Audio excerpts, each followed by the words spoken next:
And we've worked on several projects over the years, including 2 or 3 transgender Day of Remembrance events here at UUCD. I have deep respect and admiration for him and as a person and for the work he does. And speaking of the work he does, Sean is co-founder and executive director of Northland, a local nonprofit organization that provides support, advocacy, and connection for the transgender community.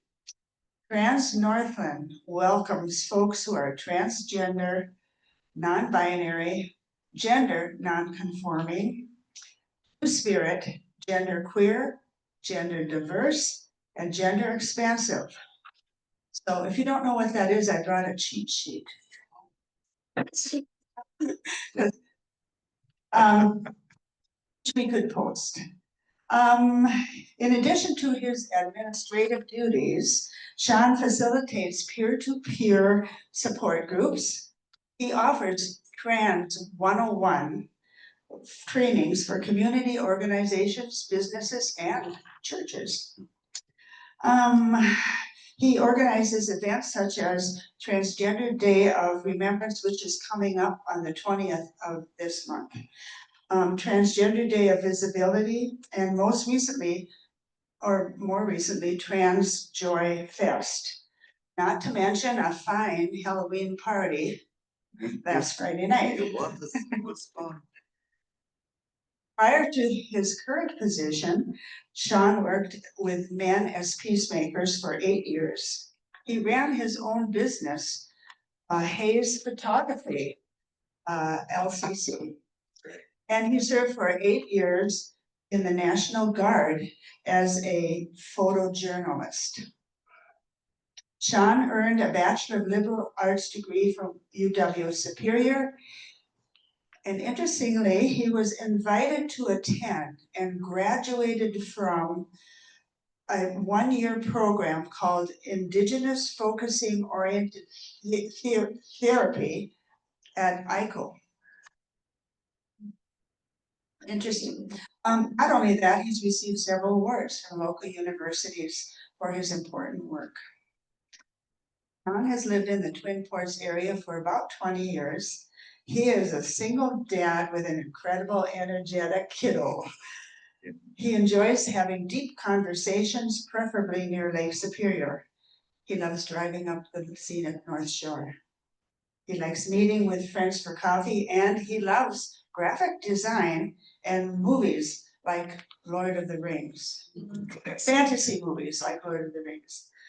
I could say a lot more about him, but if I did, then he wouldn't get a chance to talk. So I let us welcome Sean Hayes.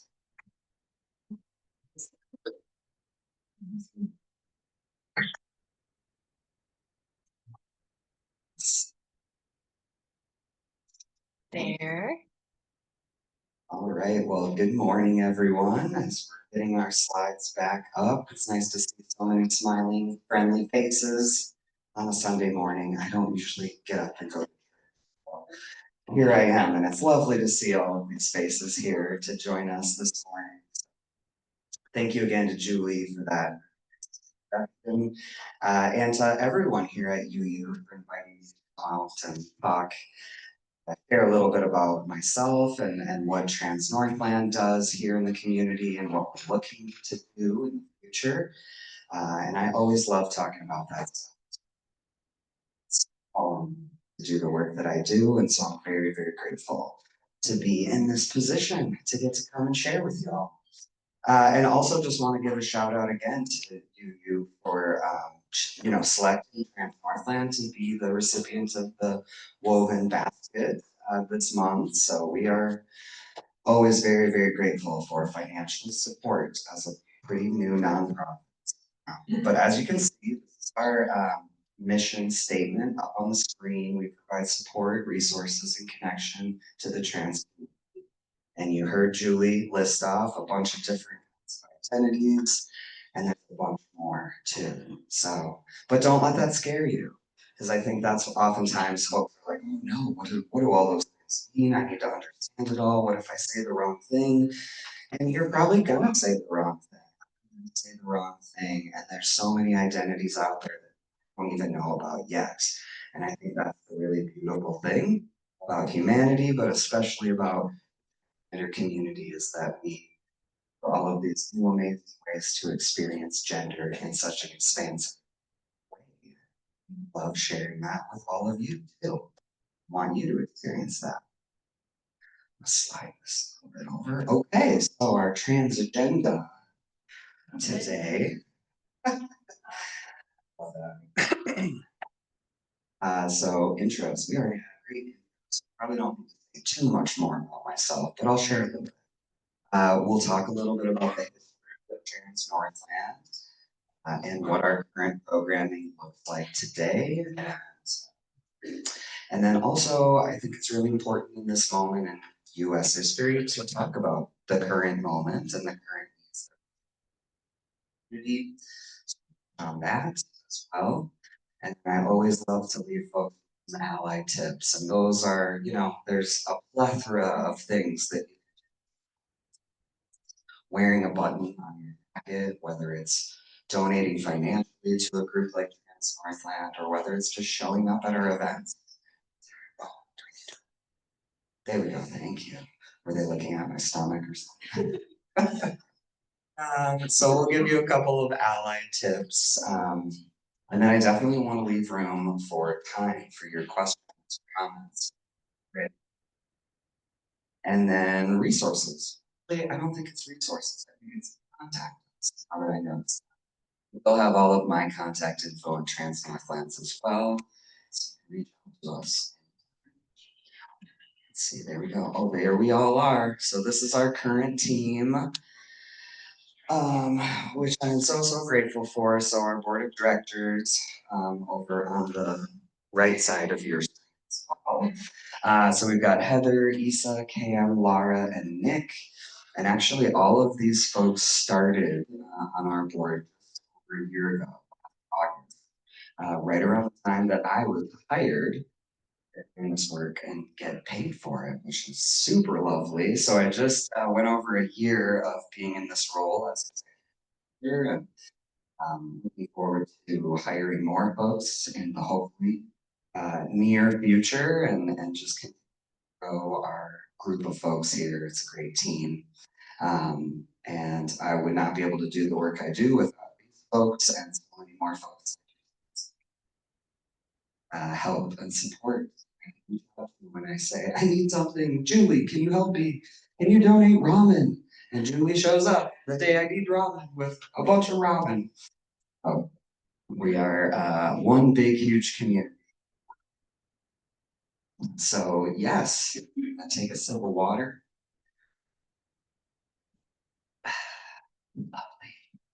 So history. Some of y'all may have heard me speak.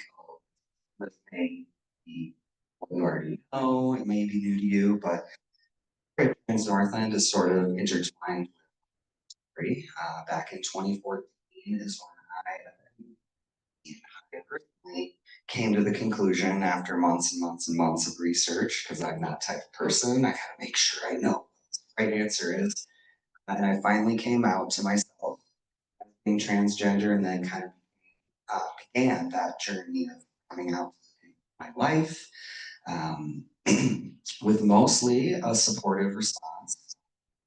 And then sort of my first question was, am I the only trans person? What am I doing? How do I connect with people? I have no idea what it means to be, how to do this, or what it might look like, or who to talk to. And so I sort of started putting out feelers with some of my friends. I didn't know anyone who was trans at that time.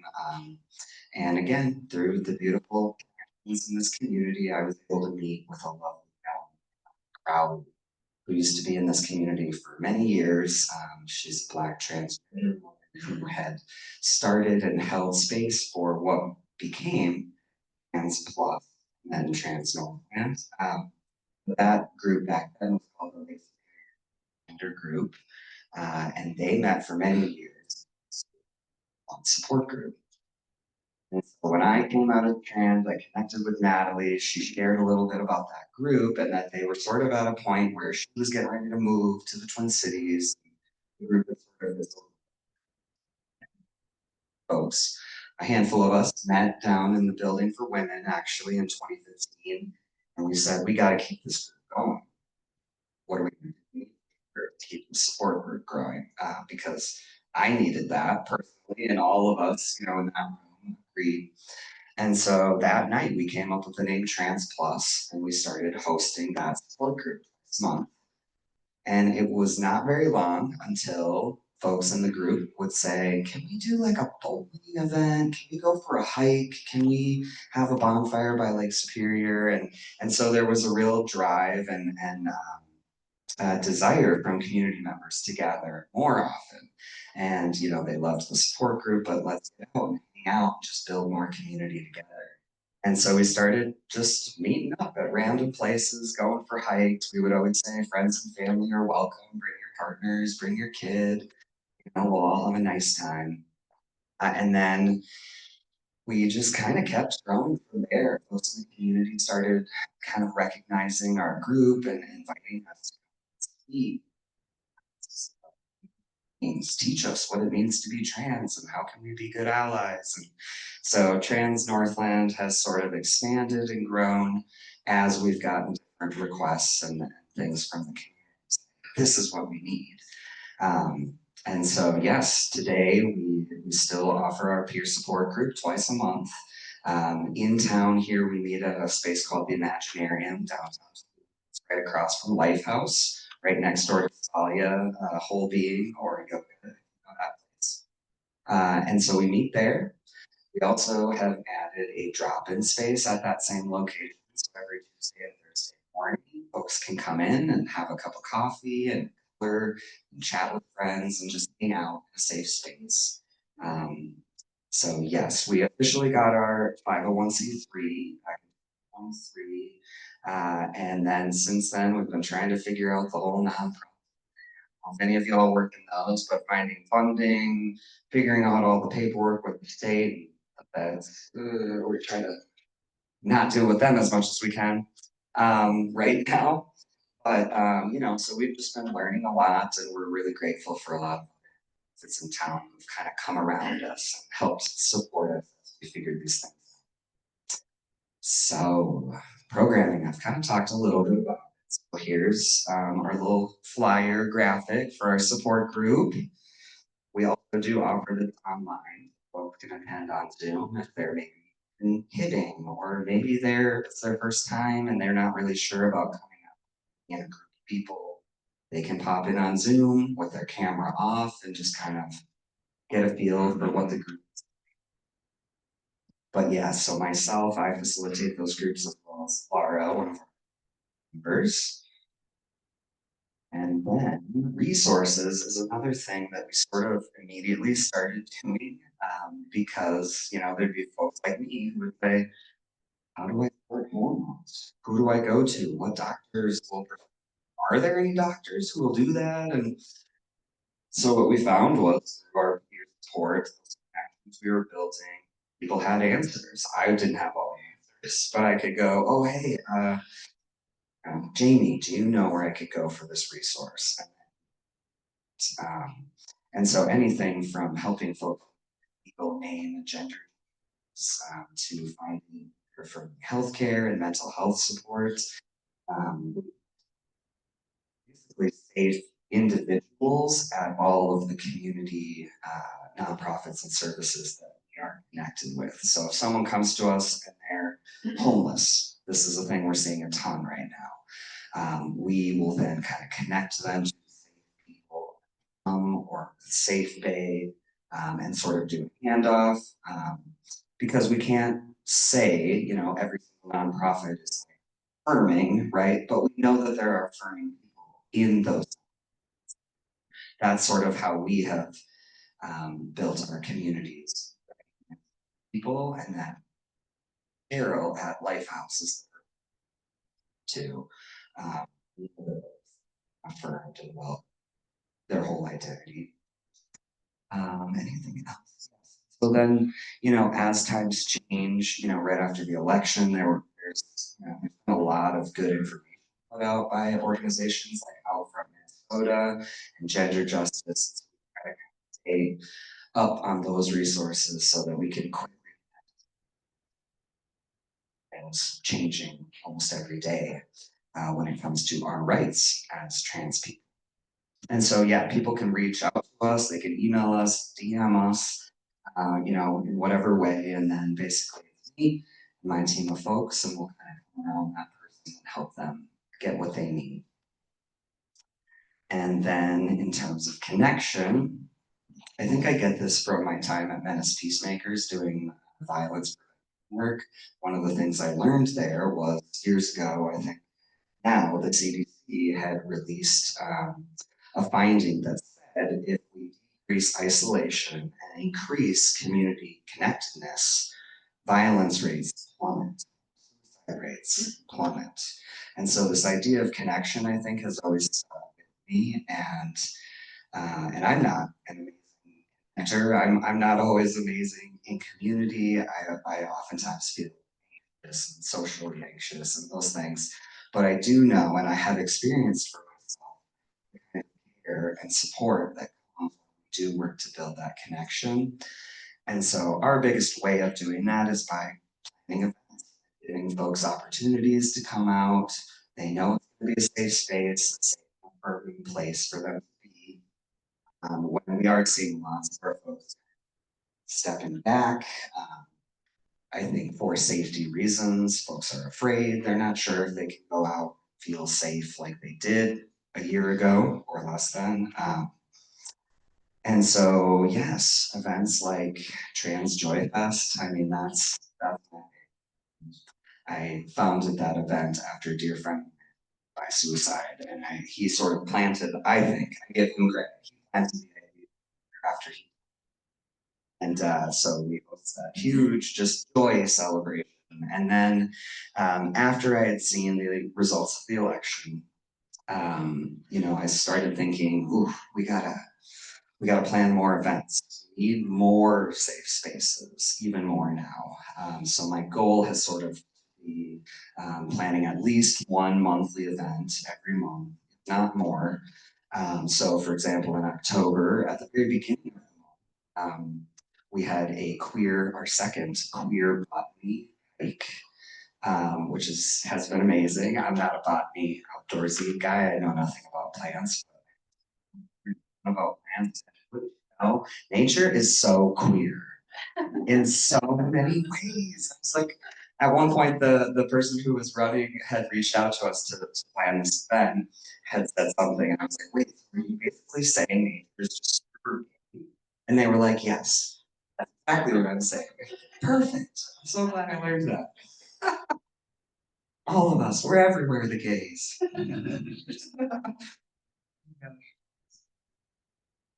Yeah, so that was at the beginning of October. And then, yes, on Friday, we just hosted our first ever Halloween party at the Depot, and it was amazing. We had almost 100 people come through. And for an event like that, you never know what to expect. Is there folks who show up or 100 or, and so it was really, really beautiful to see so many folks come through. And at one point, I don't know about y'all, I'm not really a dancer. I'm also had a couple drinks, but I don't like dancing in public. But we had a DJ there, and I was sort of hoping people would dance. And I, at one point, kind of had stopped running around the event, and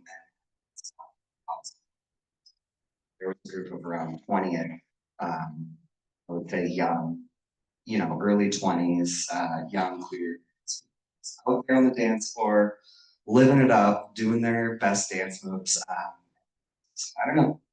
That fills me with a lot of joy and hope that folks can come to our events and they can just be themselves and be themselves fully in their glorious gay years. That's what we want in all of our events. And then the other way I think about connection is things like this. Meeting you, coming and talking to you and sharing little bit about what we do, because I think over the years, the really beautiful thing I've noticed is that whenever there's a need, someone in community shows up. We just had an opportunity. I was working with a homeless and living in this vehicle, which badly needed change. And he's like, me and so I just put out a post on Facebook and I was like, hey, anyone help do an oil change for this person? And within, I think, 2 hours, I had one person who had already placed a Walmart order for like 3 oil filters. Someone else had said, come to my house, pick up 5 quart or whatever oil thing. And then another person who we found out later is a parent of a couple of trans kids on our there, got him an oil change, the guy filled up his gas tank. I mean, that's the kind of community that we live in. It's certainly what our folks in community need right now. Whether you're donating to Trans Northland financially or keeping an eye out on or emails looking for those needs, we really do you to kind of help us help our folks along. And so, yes, so I mean, we all know we're living in a really weird, scary time with the transition. Um, and so almost as soon as, the election results became public, we had community members reaching out from this community saying, what does this mean for us? Are we safe in Minnesota? Am I safe in Superior? So we had a lot of our own community reaching out, and now we have seen a huge spike reaching out from red states, or states and or discriminatory laws against trans. We're seeing a huge influx of folks coming into Minnesota as a whole, because if you don't know, I think it was in 2023 as well that our legislature here passed the trans refuge, so making Minnesota its refuge state in the words they say that, right? And so that is like a beacon to all of these folks, right, outside of Minnesota, like, oh my gosh, get to Minnesota, I'll be safe. And many of these folks are just coming here. They're fleeing, they're not making a plan, they're not finding a job ahead of time or housing, they're just literally getting themselves here. Oftentimes we started a new mutual aid program. And so I will literally be like sending money to someone in South Carolina and helping them buy a bus ticket to get to Duluth, working with them, get them to safe places and connect them. And so, I mean, our needs before this election were pretty high. Our community has very high numbers of, addiction struggles, housing, employment, right? Violence, right? I mean, the murder rates of trans women of color are exponential. And so we had some very serious issues prior to this election. And now, as this president has rolled out executive order after order and has put pressure on states to enact these discriminatory bans against me and our folks and community, we've really we actually provide all of these. And how do we hold our states accountable for also providing those services that they say, this is a safe place for trans folks to come? Okay, Governor Walz, I love that. Oh, I love that so much. And also, we need infrastructure. We need trans housing. We need these actual physical services provided. And so we do a lot of that. So now we're trying to figure out, okay, let's create a business plan. We need to figure out housing. We need to figure out employment. And ultimately, I continue to sort of think about Duluth as being a hub where queer and trans people, gender expansive folks from all over. My goal, my dream is that they can land here softly, and then we can immediately plug them into all of the services they would need. One of the things with our resources, we have a resource directory on our website that continues to grow. And right now we're working on adding affirming business where we could say, okay, here's places where you can apply. And we know that they're safe. We know they're going to honor your name. We know you're like a human being. So other things like that, really just trying to put it all together. I mean, I'm constantly saying I'm like flying a plane while trying to build it at the same time with very little resources. And so, our community is very creative. Like I said, like we reach out and folks like you respond and say, hey, I've got oil filters, or, I can send $20 for this person to get a meal, or, whatever it is. And so that is something we're going to continue to rely on all of you for. That maybe you're someone who, has felt supported but you haven't maybe known what to do or how to help. We're going to talk more about that. But basically, we can use your help. We'll find a way to get you plugged in. And then so, yeah, Meredith and I think Julie had asked a little bit about some education too, in terms of what can all of y'all do as allies, what are some things you're thinking about as you leave here, go back out into the community, into your homes and neighborhoods. So one of the things really hard to do because our society has programmed us to think about gender as or this way. You're either masculine or feminine, and based on how you look, I can tell exactly if you're a man or a woman. We know that's not the case. We know that's not actually the case. Even if someone looked at me and assumed that I was a man, that may not actually be accurate. There's a lot of folks who are intersex and folks who have different types of identities that wouldn't and maybe they identify as transmasculine or non-binary. And so, I oftentimes am trying to explain these things to my now 7-year-olds. And so like I'll say, okay, if you see someone walking towards us who's wearing a dress, you can't just assume that that person is a woman. You can't make those assumptions anymore. It's actually really good if you just talk with that and say, hey, I love your dress, or, whatever it is. And then you can actually learn a little bit more about that person rather than just, oh, hey, ma'am, or, all of those things. Yes, ma'am. No, sir. Ladies, would you like a cup of coffee, ladies? All of these different things. And so if you're a trans person and you're in those spaces, the lady, I get for you ladies. I used to get that all the time. Myself and my ex-wife would go out to dinner. What can I get you to drink, ladies? Oh, and so as a trans person who's dealing with a lot of those things all throughout the day, it really adds up. So if you as cisgender people, and allies, you can start thinking about that. I mean, gender is such a weird, big, huge topic. And of course, our brains want to simplify it and make it either this or that. And humanity is that. And I think that's really beautiful, really beautiful. Just start noticing those things as you're going through your daily life. Pronouns are really important. We all have them. You have a pronoun. You have a pronoun.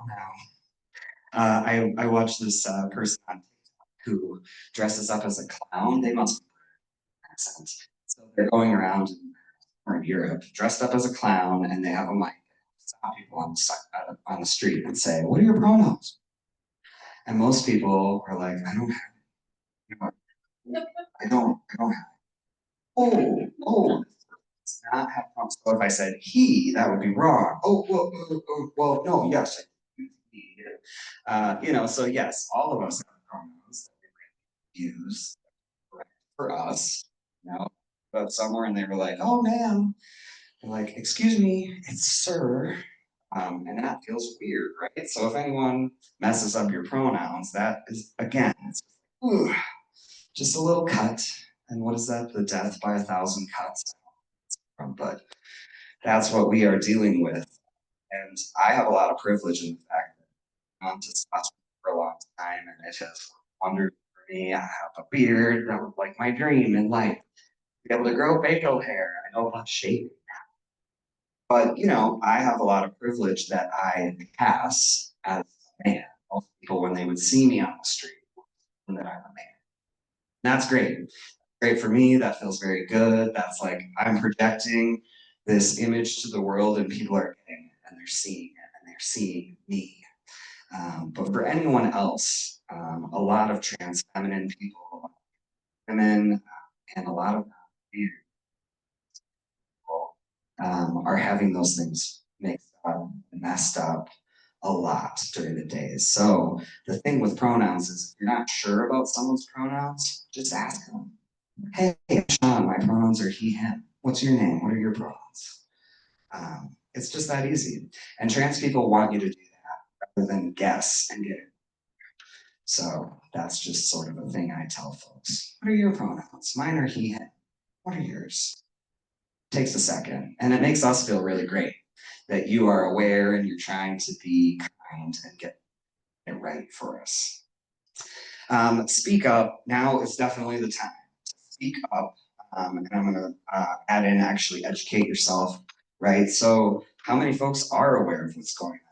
How many harmful impacts happening towards the community, right? We hear about it, but are we sharing those things? Are we having conversations with our families and our coworkers? Are we stopping that person who makes some weird joke and being like, "It wasn't funny"? Because that is what we need. Really need all of y'all's help with those things. I can't have a conversation with everybody, though I do that person where I will, aka my whole family, and I will have those conversations because I have somehow, you know, whatever the universe, God, whatever I believe, I don't know, made me to be a person who likes to have those conversations, and I think it's so vitally important now as we see our community more and more divided into these binary options, when I think really we all do have more in common than we have apart. We all care about being safe. We all want our families loved, right? So there's a lot of those connections. And so whether it's a, you know, conservative uncle at Thanksgiving coming up, or your partner, or kid in your neighborhood who says something, please, please, please speak up. I would say in a way. But you know, that's what we need. We need more folks speaking up and then educating yourselves. There's a lot of amazing resources on the website. It's another sort of whole section that we have is education. So you can go right onto our website, transnorthland.org, click resources, then you can read all sorts of things. GLAD and all of these different national organizations. You can learn a ton out there. So please continue to educate yourself. And then the other thing that, as we started to get more emails, especially at the beginning of this year, we got a lot of emails from allies who were like, we see what's happening. What can I do? What can you do? So that's a great question. I love that people have the heart and they ask that question. And so then what I sort of do is turn it back on them. Well, what can you do? Are you in leader? Do you do oil changes? Do you have a book club? Who knows what, do you love botany and you want to lead a queer botany? You know, so that is sort of what I started telling folks is what, yeah, you got to think about what is it that you, as an individual or as a family, what are your gifts, skills, and what can you offer there with our community? And then we'll do all of the work. Events. We're not going to, but say you want to do a knitting night where you teach people how to do some basic knitting, did, or I don't know the terminology. We haven't had one of those yet, clearly. Haven't learned yet, but we will then work with you to get information out in the community. And so that's just one way that allies also help out those skills that you already have. I have no idea what time it is. This is what I need to do is Quick, so we have until 9:15. That club is obviously or We have at least, I would say, 10 to 15. 10 to 15, yes, yes. please. I would love We if will folks run have questions. And I would just like to say, earlier I did not introduce myself with my pronouns. I'm Meredith Cornett. I'm gonna have a do-over. I use she, her pronouns. I put them on the chat on the Zoom meeting as well. But I know there are questions. I like there's a knitter back there. We have a book club over here.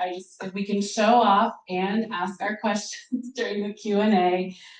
If you are comfortable sharing your pronouns as we pass the mic along with your name, be good practice for us. Yeah, that is good. We also have stickers up front, courtesy of the Affirming and Welcoming Committee who helped put this whole thing together. So you can put one right under your name tag if you want. But comments? I love it. What do you got? Bragging rights? Yes. Hi, my name is Jean DeRider, you heard. And I had the opportunity when I was doing an undergraduate, a graduate internship at Arrowhead Psych, and was allowed to be in a part of the transgender movement, which was very, I was a Unitarian, yet when I walked in the room and one person was rather large with a dress on, it was that long time ago, but it was like, wait a minute. But once I heard their stories, it was clear, what was going on. And it was really powerful to be in that group too. But one thing as a psych person and counseling is like, we all have male and female hormones. And as we get older, women develop more of the male, and where the men develop more of the female. So we kind of start mellowing out. Oh, It's like we are both, that's right. to some degree, and so who are we to say, if one's a little bit more this way or one's a little bit more that way? That's right. Yeah. You being it. So much for that. Yeah, I know my family is, when they dig you up after you've died, you will always have those chromosomes. And I just say, well, I don't care. I'm dead at that. I'll live my life the way that I want. And whatever happens, if you want to take my bones, go for it. Yeah, thank you for that. My name is Sally Larson. I go by she or Sally Lockwood Larson, actually. I would like you, if you can, to elaborate on what might be happening, like in South Carolina, in those states that are not safe. What kind of things are they not safe from? Yeah, that's a great question. Yeah. Yeah, so a lot of what we're seeing right now is focusing on healthcare when it comes to transgender youth. And what we know is they're starting with the youth. Everybody cares about kids, right? Everyone wants kids to be safe. But what we're seeing is judges and different legislation being passed that bans those families from getting that gender affirming. So basically taking away a family's decision, that child's decision to be who they want to be, and not allowing that. So folks who have kids who are trans, who have been on hormones or who have, actually they're not usually on hormones, they're usually on puberty blockers to start. There's a whole process, which we could spend probably 3 hours on trans youth and their care, but oftentimes it's they have a wraparound service of a therapist and a doctor and so many people who are working with that family. And so healthcare is huge. Sports bans is another big thing. Folks are not able to change legally their name and gender. Folks sports with updated, like I saw this coming and I was like, I need to get a passport real quick. And I did that right before the election. So now so many folks are having issues getting passports. Folks who have passports who had an X gender marker are being denied the ability to fly and travel outside of the country. There's another one. But those are the big ones, you know, I mean, safety, and then with all of this continued sort of hateful, fear-mongering rhetoric, the other big concern is, you know, am I safe in South Carolina to walk? Or have these folks in community now been sort of emboldened to be more visibly and outwardly hateful to people? And so, you know, that's, you know, a snippet. I know we don't have, but we're getting lots of those types of things. It's hard to tell what, if you're a trans person walking down the street, Right. how can someone tell that that person is trans? About these gender assumptions. Mhm. Yeah, yes. Morgan, him, touched on a really controversial issue that I know is before us, almost the elephant in the room. I'm talking about athletics Mm, and trans women, is that right? yes. Participating in athletics and the controversy that that has engendered, and especially among women. I'd like to hear your thoughts on how to roll that out. Yep, that's a huge one. And honestly, in my brain, I'm like, man, I wish that wasn't the huge one. 'Cause there's like 6 trans athletes at the collegiate level right now. This is not an issue, but it is an issue that this administration has pushed to again embolden and plays, you know, those people who are really fearful about that. Basically, what we believe, and actually the state of Minnesota just passed, I don't know the details, but they just passed legislation that does allow trans youth to, you know, be in the sport that they want to on whichever, you know, boys or girls team that they want to. So that's really huge.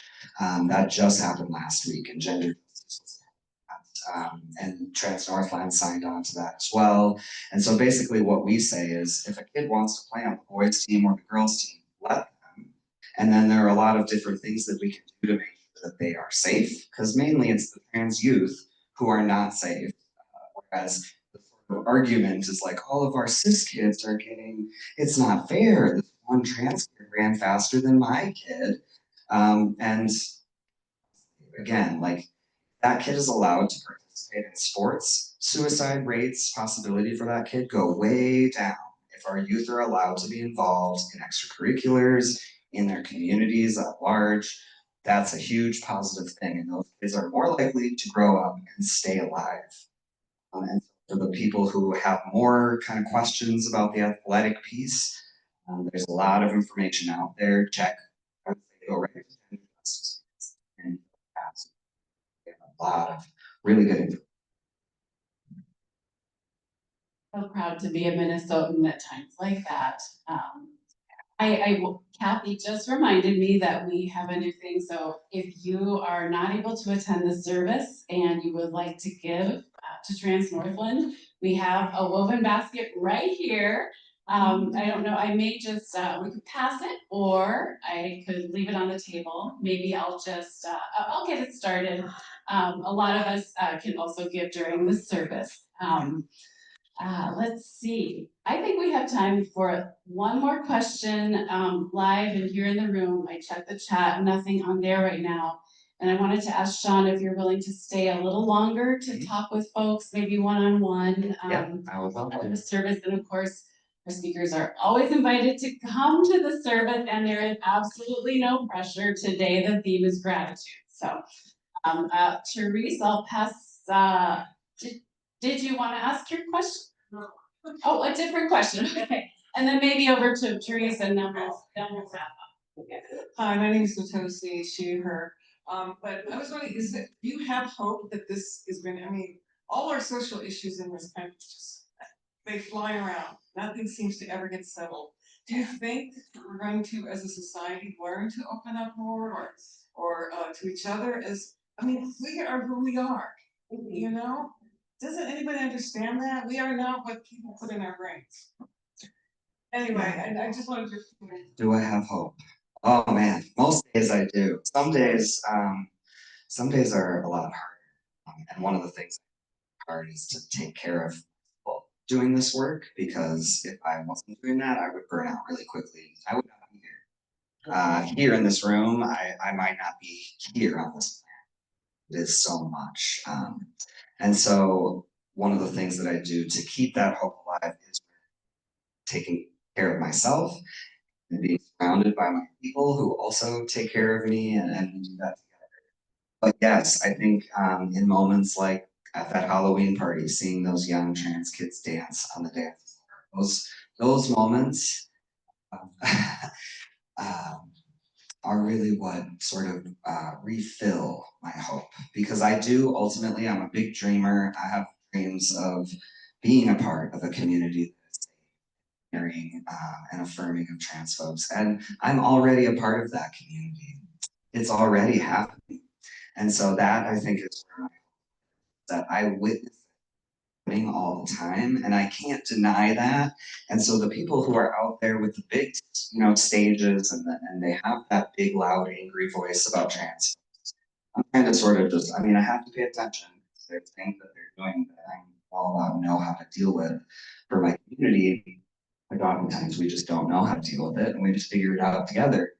But I drown those voices out because there are so many people here is the thing that makes me really hopeful. And that keeps showing up, doing the amazing, kind things that you're all doing. That's going to continue to build our community that much stronger. We'll have solidarity to protect ourselves from those folks who would want to do us harm. Thank you. And I'm Therese, pronouns she, her, and you mentioned book club. We do have a justice book club here. We meet this Tuesday. We're reading Before We Were Trans by Kit Hyam. I don't know if you've ever read I haven't that. heard that. Well, there's 2 books left in the office, and we meet by Zoom, so you're totally invited. We can send you the Zoom link, and maybe you just want to come and listen, but anyway, we're working on it, and thank you. Yeah, thank you. All I want to know, and that one clear, is that, one of the things I've worked really hard over the last year is an events calendar, which is also on our website. So that has all of the events that Trans Northland does. It has our support groups, it has those things. But it also has anything else happening in the community that I can find that's LGBT run, led, or affirming of. So if you have events like that, if there's a specific book club that's focusing on a trans issue, or if your space is affirming, if your group or activity is affirming and you want trans folks to come, send me an email and I'll get that book club added onto our calendar. So every month when someone looks, it's the book club at UU. So please send those things to me. We always want our folks to know about all the amazing places and people that we can connect with. So Thank you so much, Sean, and I know there's at least a couple more questions, and so please come and ask Sean anything that's on your mind. We always have more questions than we truly have time for, but I really love that there's this extra period where we can